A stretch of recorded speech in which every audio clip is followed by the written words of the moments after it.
Hello viewers, welcome to Bharati Media. ప్రస్తుతం మనతో పాటు కిసాన్ మోర్చా ప్రెసిడెంట్ లక్ష్మీ నరసయ్య గారు ఉన్నారు. నమస్తే అండి. ఇప్పుడు అంటే తెలంగాణ వ్యాప్తంగా గడిచిన నెలన్నర నుంచి దగ్గర దగ్గర వడ్లన్నీ కళ్ళల్లో ఉన్నాయి, రోడ్ల మీద ఉన్నాయి, రైతులు కంట కన్నీరు పెడుతున్నారు. ఇటు బీజేపీ ఏం చెప్తుంది అని అంటే రాష్ట్ర ప్రభుత్వ వైఫల్యం అని చెప్తుంది.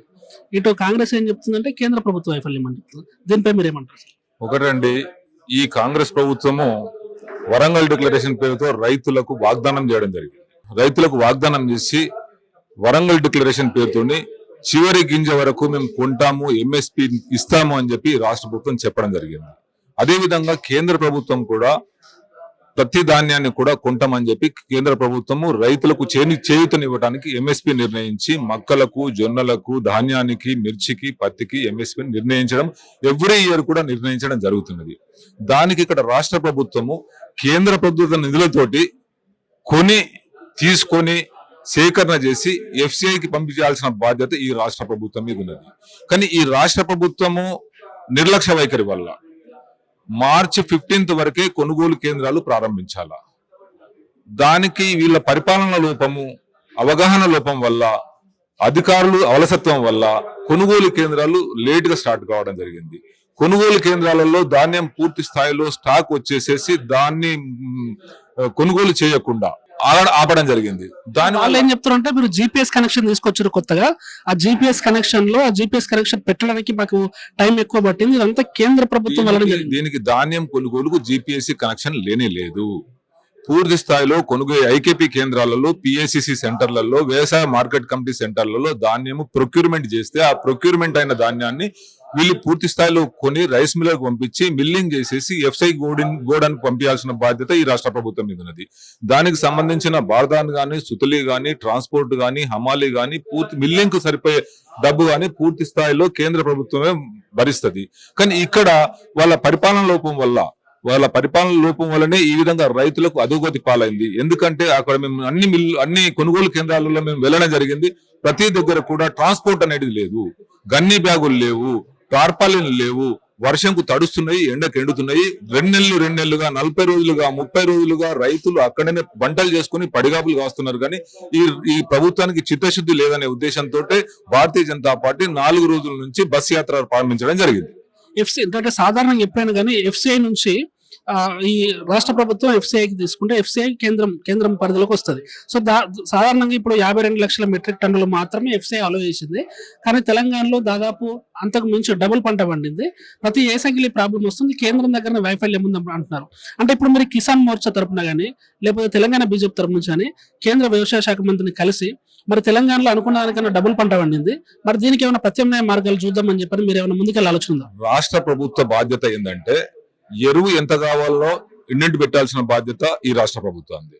అదే విధంగా 1,40,00,000 మెట్రిక్ టన్నుల ధాన్యం ఇక్కడ ప్రొడక్షన్ అవుతుందని ప్రభుత్వానికి తెలిసినప్పుడు 1,40,00,000 మెట్రిక్ టన్నుల మేము ధాన్యాన్ని మేము కొంటాము అని చెప్పి పర్మిషన్ ఇవ్వండి అని చెప్పి కేంద్ర ప్రభుత్వానికి రాస్తే తప్పకుండా కేంద్ర ప్రభుత్వం ఒప్పుకుంటది. ఎందుకంటే కేంద్ర ప్రభుత్వ లక్ష్యం కూడా ఎప్పుడు కూడా చివరి గింజ వరకు కూడా మనం ఎంఎస్పి రేట్ పెట్టి కొనాలనే ఒక ధ్యేయంతో కేంద్ర ప్రభుత్వం ఉంది. కాబట్టి దానికి కేంద్ర ప్రభుత్వం దగ్గర ఎక్కడ కూడా అడ్డంకులు లేవు. వేరే రాష్ట్రాలలో కూడా కొనడం జరుగుతున్నది.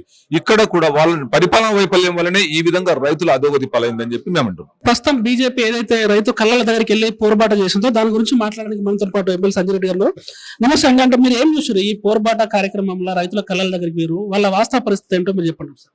4 రోజుల నుంచి మా రాష్ట్ర అధ్యక్షుడు ఎన్ రామచంద్రరావు గారి ఆధ్వర్యంలో, అదేవిధంగా బీజేపీ ఎల్పీ లీడర్ అయిన మహేశ్వర్ రెడ్డి గారి ఆధ్వర్యంలో ఎమ్మెల్యేలు, ఎమ్మెల్సీలు, ఎంపీలు ఎక్కడైతే 5 జిల్లాలు, ఉమ్మడి 5 జిల్లాలు, మొత్తం 10 జిల్లాలు ఉన్నాయి. 10 జిల్లాలకి ఒక హైదరాబాద్ జిల్లాలో ఎక్కడ పంట పండదు. ఈ ఉమ్మడి 5 జిల్లాల్లో రంగారెడ్డి, మెదక్, నల్గొండ, వరంగల్, ఆదిలాబాద్ 5 జిల్లాలు తిరగడం జరిగింది. ఎక్కడ రోడ్ల మీద చూసినా అన్ని కుప్పలే, వడ్ల కుప్పలైనా, మక్కల కుప్పలైనా, జొన్న కుప్పలైనా ఉన్నాయి. మేము ఒకటే అడుగుతా ఉన్నాం, ఇచ్చిన మాట నిలబెట్టుకోండి, అవి కొనండి, కొన్న తర్వాత మాట్లాడండి. ఒకరు ముఖ్యమంత్రి గారు 80% కొన్నామంటారు. ఈ రోజు ఉత్తమ్ కుమార్ రెడ్డి గారు ఏమంటారు అంటే 1వ తారీఖు కల్లా మేము అన్ని కొంటామంటాం.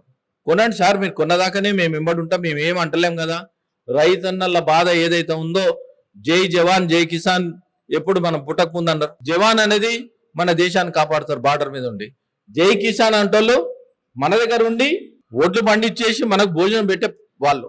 వాళ్ళు ఏ పార్టీకి సంబంధించిన వాళ్ళు. ఎఫ్సిఐ ద్వారా వడ్లు కొనాల్సిన కేంద్రము ఎఫ్సిఐ నుంచి కొనకుండా కేవలం దానికి పరిమితి విధించింది. తెలంగాణలో పంట ఎక్కువ పండింది, వైఫల్యం కేంద్రం వైపు నుంచి ఉంది రాష్ట్ర ప్రభుత్వం. ఈ రోజు ఉత్తమ్ కుమార్ రెడ్డి గారే అన్నారు, బియ్యము 52,000 టన్నులు కేంద్ర ప్రభుత్వం తీసుకుంటారు. 52,000 టన్నులు అంటే 104,000 టన్నులు. మరి ఇప్పటిదాకా కొన్నది ఎంత? కొన్నది బయట పెట్టండి, శ్వేతపత్రం వేయండి. ఈ రోజు మన తెలంగాణ రాష్ట్రంలో 8,575 ప్యాడీ ప్రొక్యూర్మెంట్ సెంటర్స్ ఉన్నాయి. ఈ సెంటర్స్ లో మీరు ఎక్కడెక్కడ కొన్నారు, ఎంత కొన్నారో దాని శ్వేతపత్రం రిలీజ్ చేయండి. రిలీజ్ చేస్తే మరి రోడ్ల మీద ఎన్ని కుప్పలు ఉన్నాయి, రండి, మీకు కావాలంటే మేము చూపిస్తాం. మరి ఈ రోజు మేము చెప్పినాం కదా, మీ ఇసుక లారీలను ఆపేసి మొత్తం పెట్టమని చెప్పినాం. ఈ రోజు పెట్టమని చెప్పినాం.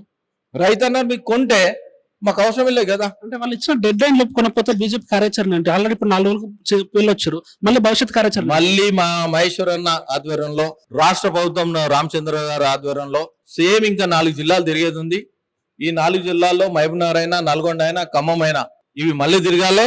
తిరిగిన తర్వాత ఎక్కడైతే ఏ కుప్పలు అయితే ఉన్నాయో, మక్కలైనా, జొన్నలైనా, వరి అయినా మొత్తం కొనేంత వరకు మేము తిరుగుతూనే ఉంటాం. రైతన్నకు న్యాయం చేస్తాం, రైతన్నకు న్యాయం చేసినంత వరకు ఉంటాం.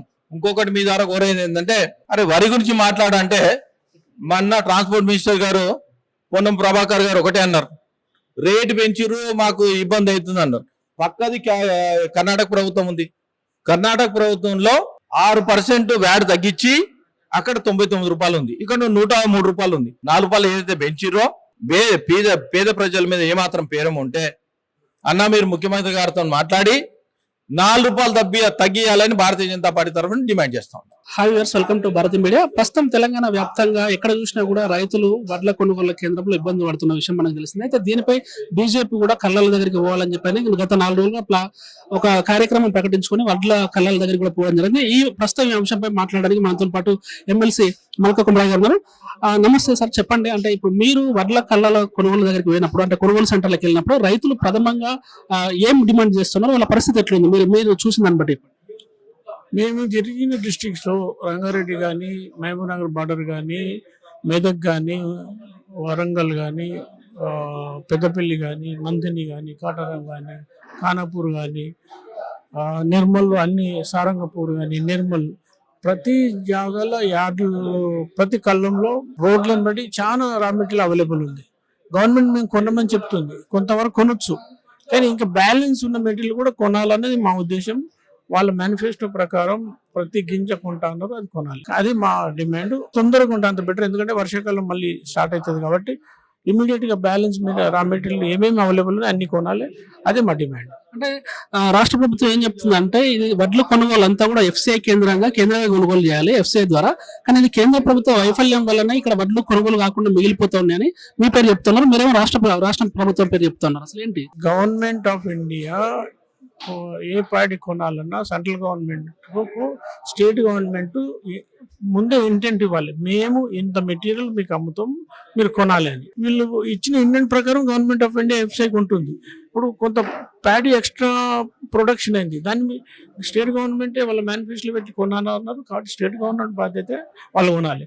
కానీ గవర్నమెంట్ ఆఫ్ ఇండియా ఏం ఫెయిల్యూర్ లేదు, ఎందుకంటే వీళ్ళు ఎంత అడ్వాన్స్గా ఇస్తా అన్నారో దానికి ఆల్రెడీ వాళ్ళ పేమెంట్ కానీ తర్వాత అన్ని మెటీరియల్ సపోర్ట్ ఆల్రెడీ చేశారు. కాబట్టి గవర్నమెంట్ ఆఫ్ ఇండియా బ్లేమ్ చేయడానికి ఏ తప్పు లేదు, ఎందుకంటే వీళ్ళు కరెక్ట్ లెక్కలు ఇవ్వక వీళ్ళ మిస్టేక్ అది.